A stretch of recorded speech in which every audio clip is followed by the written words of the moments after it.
Hello and welcome to this special episode. Now, you all might very well know that animal rights and animal welfare is something that's very close to my heart. I called in the CEO of the Pdsa, and he manages the operation and is going to tell us more about the operations and the welfare around animals in South Africa.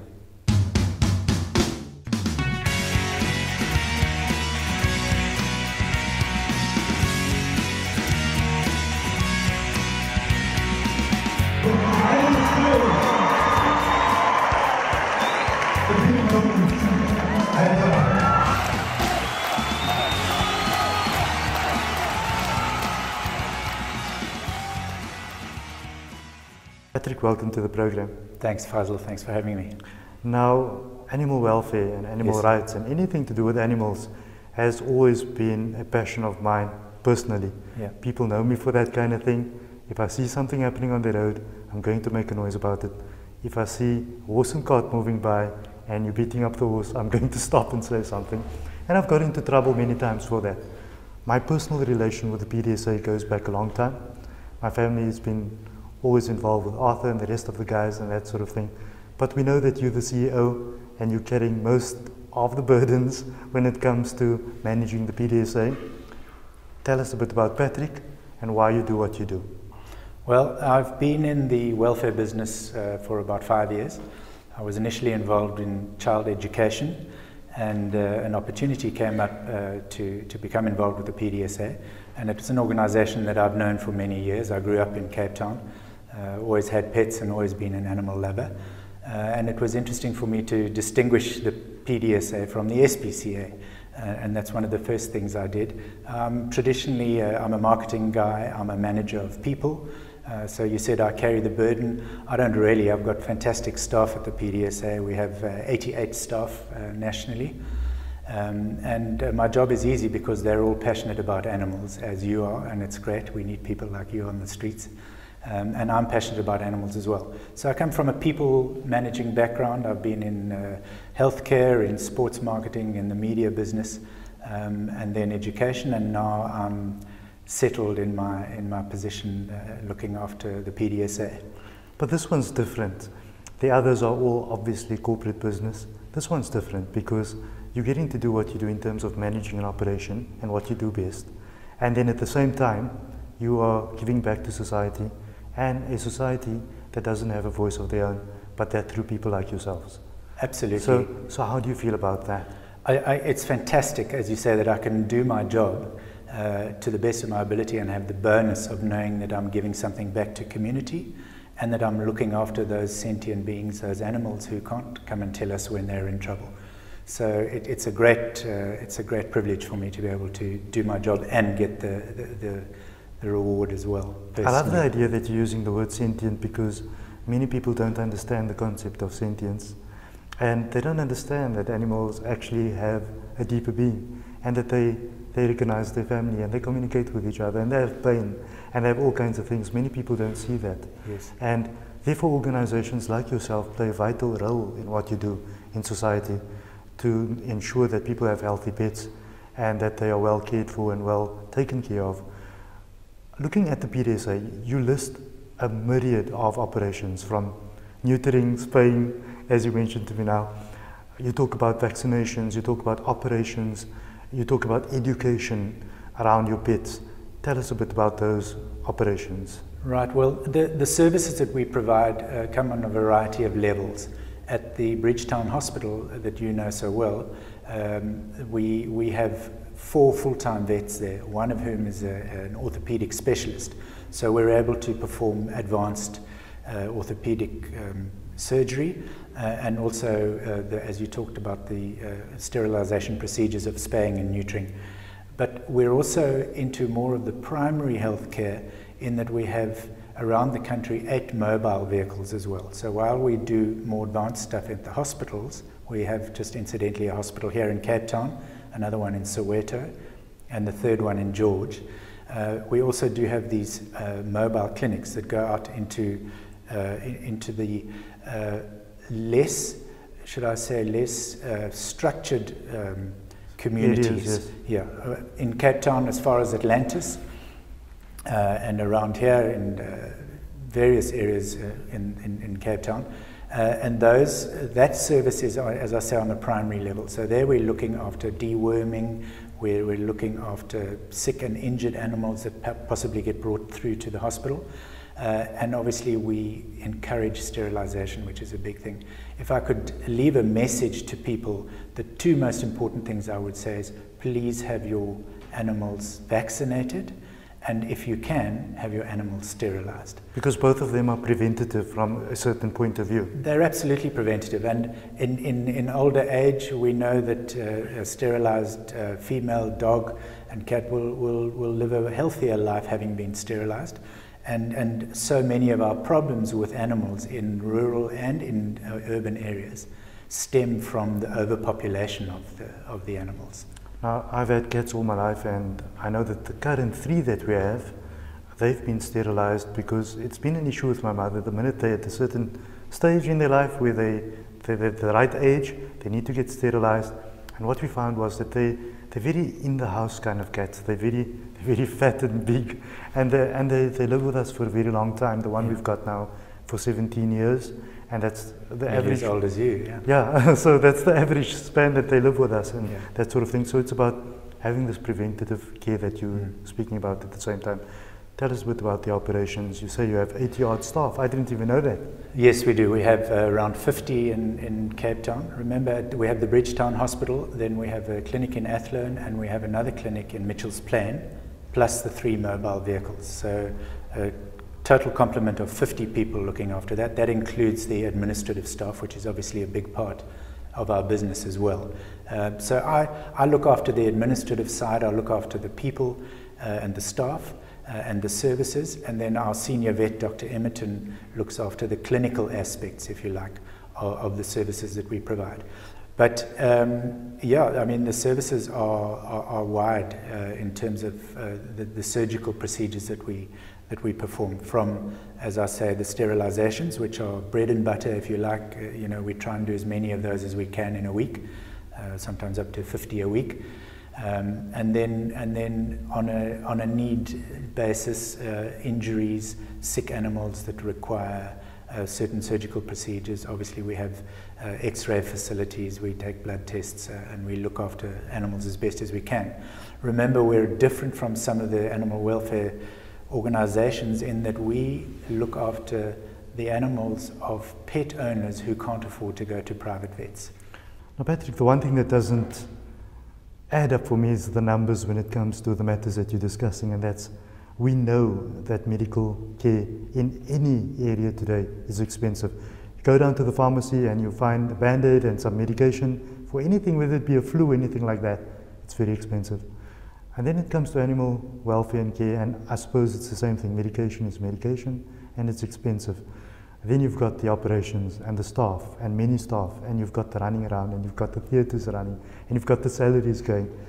The numbers doesn't add up for me, because you are offering the community a service at a nominal cost, and sometimes I don't think it's even at a cost, because the service is out there. How do you cope with that? How do you deal with that? The first point to tack on there is, you're right, we most times don't cover our costs. The Pdsa runs at an operating loss each year. But it's with the help of individual donors or corporate organizations. We get trust income, we get other income from our investments that we have, so we generate income from those investments. And then we get income from the fees that we have unfortunately been forced to charge over the last couple of years. Most of the animal welfares now have a system of tariffs. It's not sustainable otherwise. But you're right, there is a gap. The numbers don't add up. And the medications are becoming more and more expensive. But you're right, the people are the real cost. And as I said, we've got 88 of those, and they cost money. But it's with the help of the public and the generous public. Bequest income is another one that we obviously rely on. It's not something you could budget. But it's those supporters that allow us to keep going.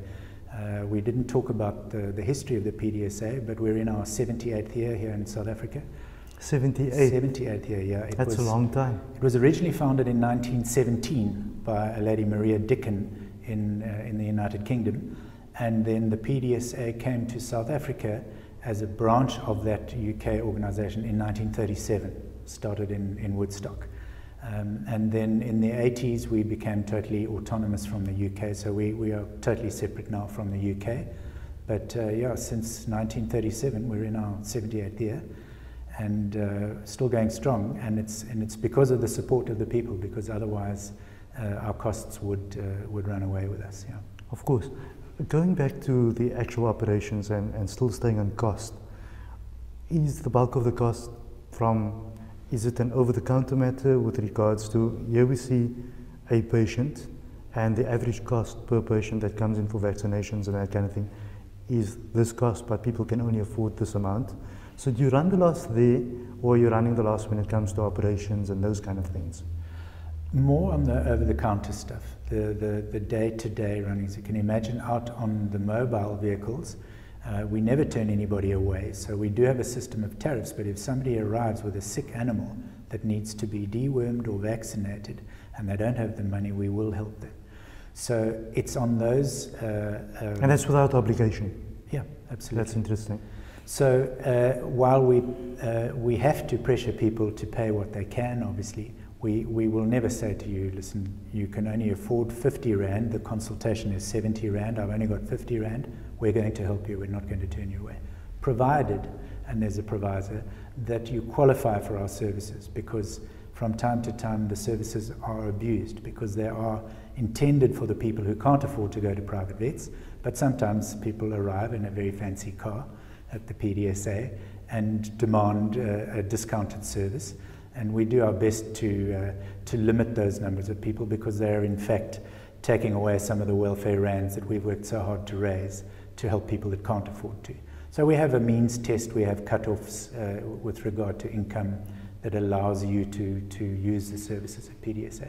But yeah, from the sort of the more advanced surgical things, if it's a big orthopedic case, we would give the customer a quotation beforehand, which would get close to covering our costs. So that's not really where we lose the big money. It's on the day-to-day high volume procedures that we lose. Yeah. Apart from the challenges with regards to finances, which is always going to be a challenge because of the model that you employ, and yes, the model is there to assist animals that outside animals that cannot afford to do what they need. In the end of the day, it is about the animal to you, and I can see that. The other challenges that you might experience, what are they? Is there an expertise challenge? Is there challenges when it comes to marketing, education with the public? Are there things that they need to know that they can help prevent some of the things that come to your doorstep? Yeah, remember, we do look after the animals, but all those animals that come through our doors have owners. So we're looking after people as well. That's the dangerous part. It is. Unfortunately, I mean, if you talk to a veterinary surgeon, he'll say to you, it's a pity that they come along with a person as well. They want to just deal with the animal. Yes. But that's part of what we do. We look after communities. And education is a huge part. We're working very hard, especially amongst the youth, to encourage them and to educate with regard to primary health care of animals. Teaching a young kid of the age of 10 how to look after their puppy and how to look after their kitten, because so often these animals come as gifts and surprises, and then people tend to neglect them over time if the passion wears off, if you like, of a new member of the household. So education is very important. We work hard on that. Arthur George, you mentioned his name earlier. He's been active in the community for many years, as you know. We spend a lot of time and effort on getting in front of children. Last count, I think last year we were in front of about 9,000 kids in the close area that's in the Cape. We obviously do it in George and Joburg as well. So the education is important. And from the marketing side, it's all really about awareness, because we can't expect people to help us with the tasks that we're busy with if they don't know what we do and who we are and how to get hold of us and how to donate or where to donate. So we spend a lot of time and effort on that as well, because without top of mind awareness, we know in society these days there are so many needy organizations and people around. Patrick, you spoke about all the challenges that you experience, and you spoke about all the joys of doing what you do. And there's a nice combination between the two, and I think it's a bittersweet relation that goes on there, because there's challenges, but yet at the same time, you and your team really enjoy what you're doing, and you make that change in society that is much needed. I can't think of the world at the moment, especially in Cape Town, because I'm from here, without the Pdsa when it comes to animal welfare. I think that if the Pdsa wasn't there, there'd be a serious gap. What can society do? What can they do to make things better on your side, to help you do what you do? Faizal, I think it's about community involvement. People know about the Pdsa, but a lot of people only come to the Pdsa when they need our services, which is an understandable thing. We are a service provider. But I think what I could ask of the community is to, when they have the opportunity, to become involved with activities. They don't necessarily have to be fundraising activities, but just in terms of the awareness of the Pdsa. Telling a good story about the Pdsa to one or two of your friends, as you know, will spread like wildfire. It's those things that help spread our network of supporters. That's the big challenge for us. Our network is quite narrow, in that we are narrow in our area of service provision. In Cape Town, for example, we don't expand out into areas where people don't need our services. So let me give you an example. Very few people in Bishop's Court even know that the Pdsa exists. They know of the SPCA, but they don't know about the work we do.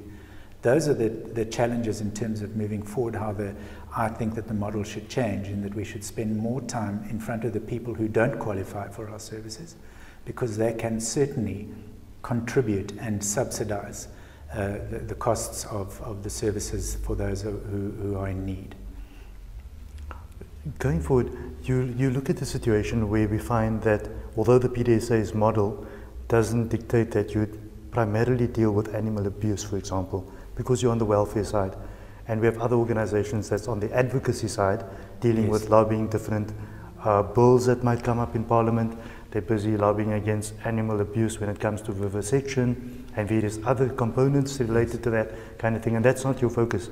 But at the same time, there must be these days that you have abuse cases coming in by the door, because it happens, and things happen, and people do things to animals that they're not supposed to do. How do you deal with that?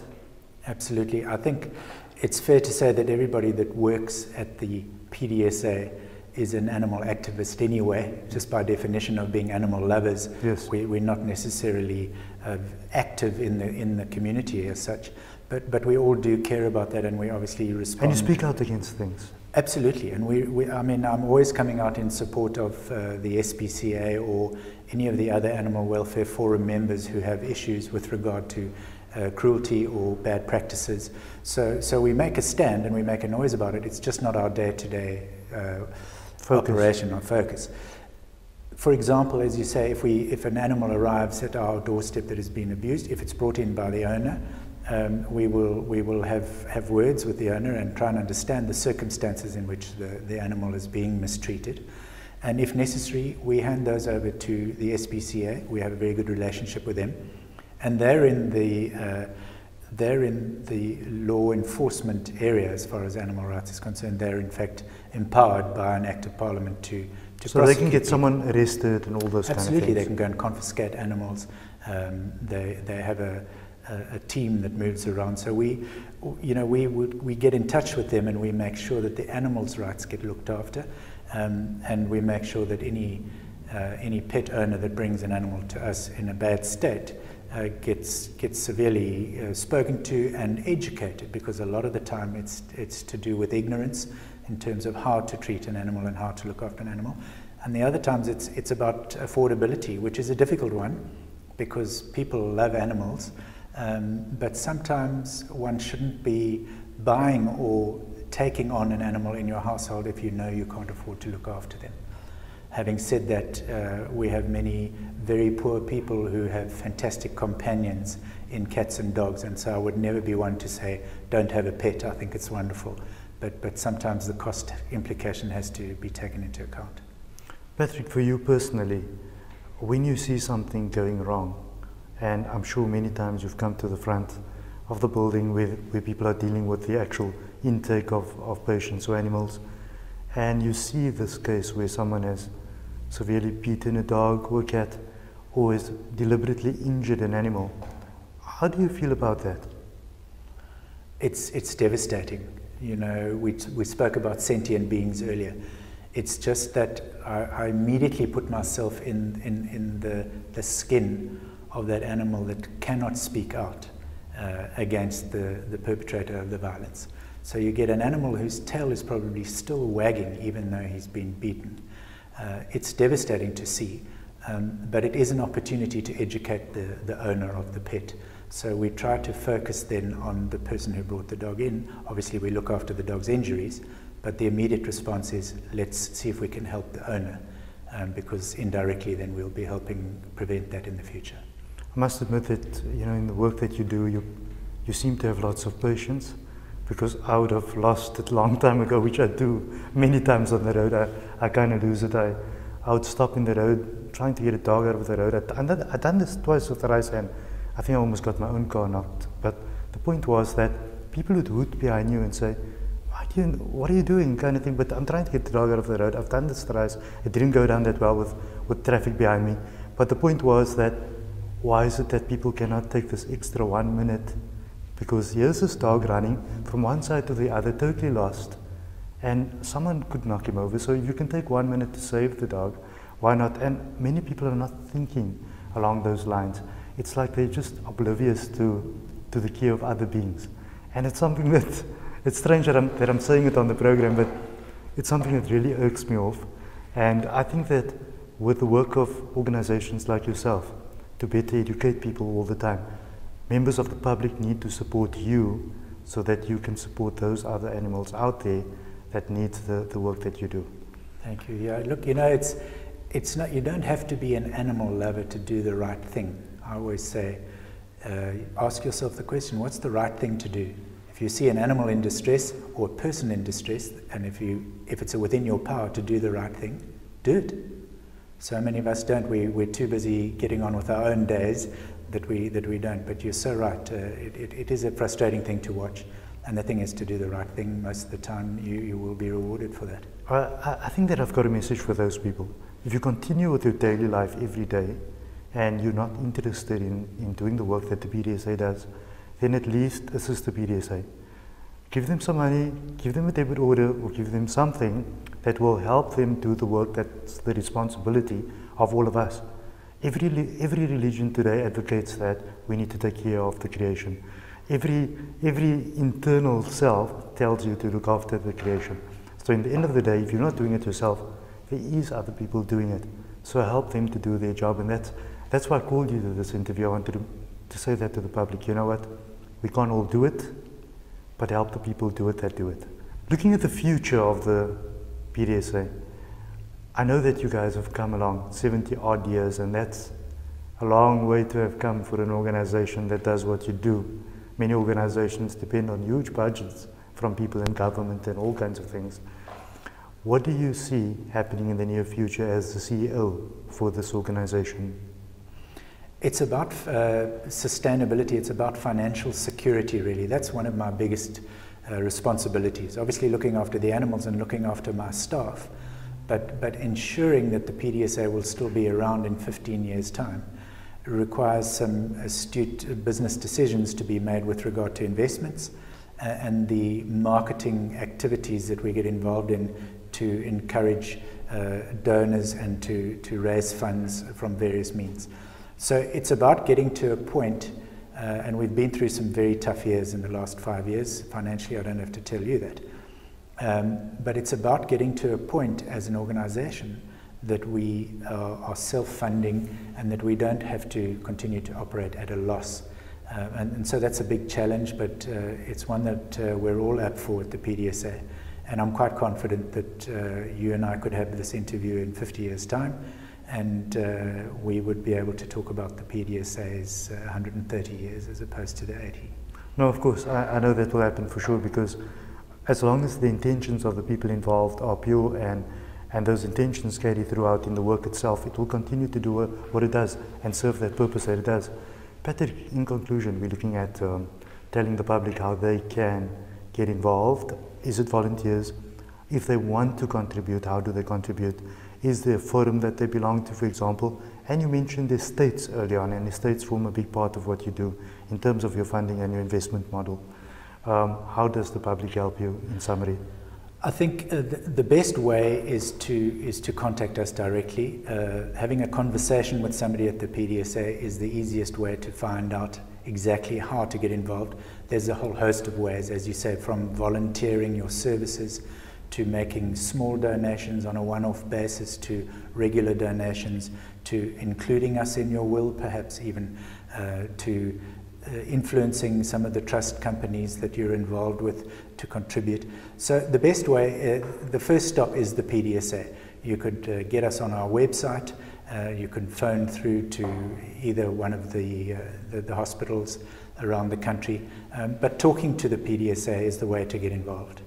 Now, Patrick, we do have your contact details up on the screen for the duration of the show.